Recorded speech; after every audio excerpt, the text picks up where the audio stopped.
Pemirsa apa kabar? Jonathan membawakan Warta Berita PTS tanggal 5 Agustus.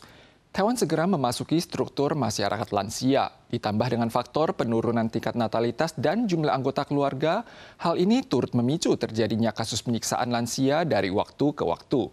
Jumlah laporan penyiksaan lansia bertambah hampir 30% dalam 5 tahun terakhir. Mayoritas mengalami kekerasan mental oleh anak-anak mereka. Taiwan akan memasuki struktur masyarakat super lansia pada tahun depan.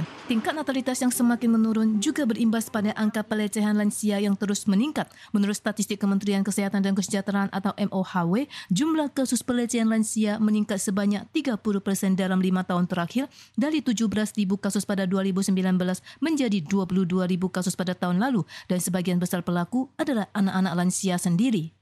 及早的通报，及早的介入，可能可以降低这样子不幸事件的发生。 Dari kasus-kasus yang dilaporkan, kekerasan yang dialami lansia mencakup 40% kekerasan psikologis, 33% kekerasan fisik, dan sisanya adalah penguntitan, pengusikan, dan penelantaran. Pakar menganalisis 3 faktor utama yaitu mayoritas keluarga berukuran kecil, tingginya stres pengasuh, dan ketakutan mengumbarkan aib yang mempersulit pekerja sosial untuk mendeteksi dini. Selain itu, perbedaan konsep antar generasi yang berbeda juga mudah menimbulkan konflik yang mengarah pada pelecehan terhadap kaum lansia.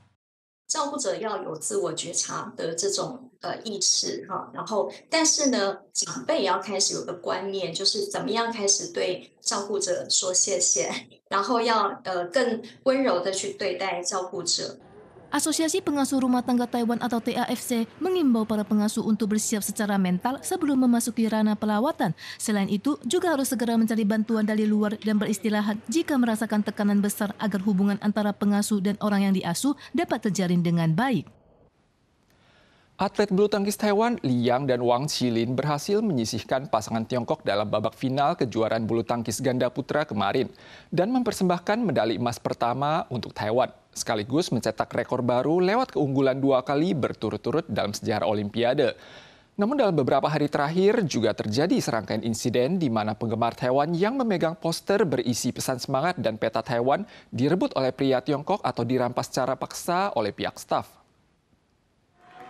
Pasangan Lin Yang berhasil mencetak medali emas pertama Taiwan di bulu tangkis ganda putra di Olimpiade Paris. Namun pada semifinal tanggal 2, ketika seorang penggemar wanita Taiwan mengangkat poster Taiwan semangat di lokasi, petugas segera melakukan pendekatan dan seorang pria Tiongkok malah merampas poster dengan kasar. Pria tersebut dibawa pergi oleh petugas, tetapi poster tersebut tidak dikembalikan lagi. Kekecewaan tersirat di wajah penggemar wanita. Ia mengatakan bahwa pria Tiongkok tersebut terus meneriaki Tiongkok semangat dan kemudian merebut poster dengan kasar.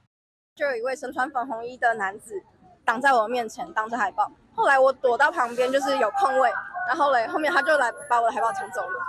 Menurut peraturan Olimpiade, bendera Republik Tiongkok atau Taiwan tidak boleh dibawa ke lokasi dan hanya boleh membawa bendera bunga Prom Chinese Taipei, sehingga penggemar Taiwan hanya membawa ornamen kecil untuk menghindari kontroversi bendera.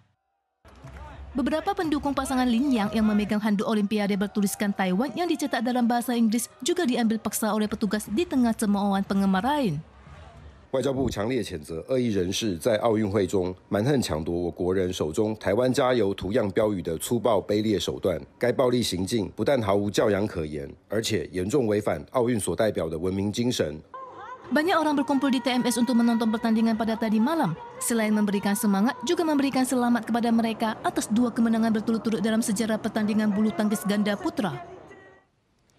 Pasangan atlet bulu tangkis ganda putra Liang dan Wang Qilin mencatat rekor baru dalam sejarah Olimpiade setelah berhasil unggul dalam 2 pertandingan berturut-turut. Para penggemar di Taiwan juga berkumpul di sejumlah lokasi yang menayangkan siaran langsung untuk memberikan dukungan antusias mereka.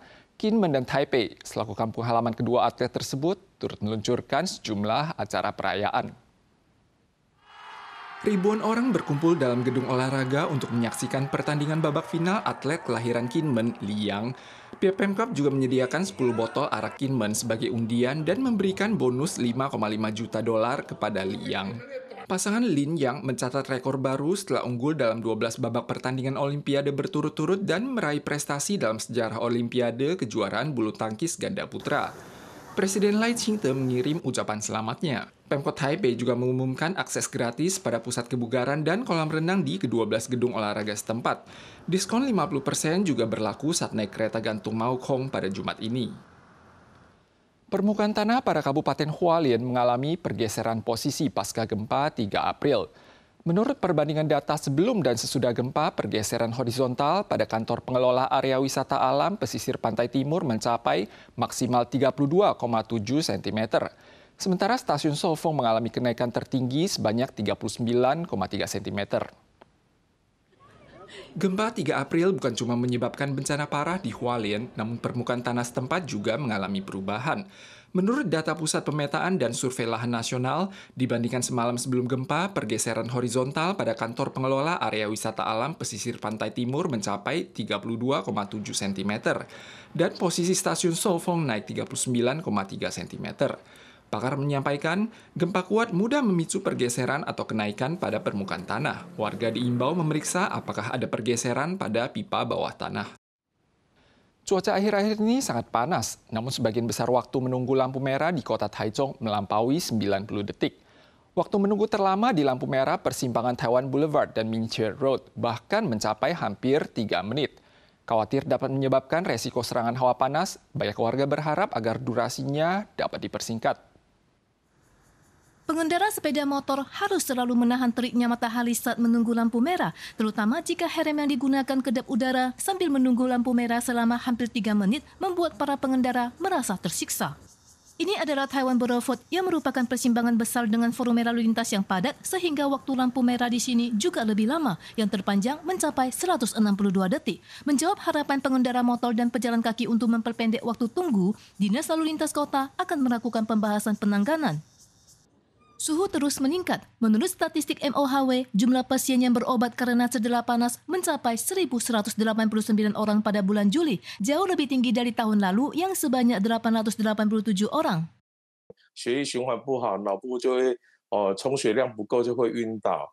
那比较严重的话呢，像热中暑的话，就可能会引起休克。 Tidak hanya ancaman kardiovaskular, dokter mengatakan jika asupan air tidak mencukupi dapat menyebabkan dehidrasi dan rhabdomyolysis atau bahkan mengalami kelelahan ekstrim akibat panas yang dapat membahayakan nyawa. Selain menghindari aktivitas di bawah terik matahari, asupan air dan elektrolit harus mencukupi untuk mengurangi risiko serangan panas. Pemirsa sekalian, sekian Warta Berita dari PTS. Kita susul lagi di lain kesempatan. Sampai jumpa.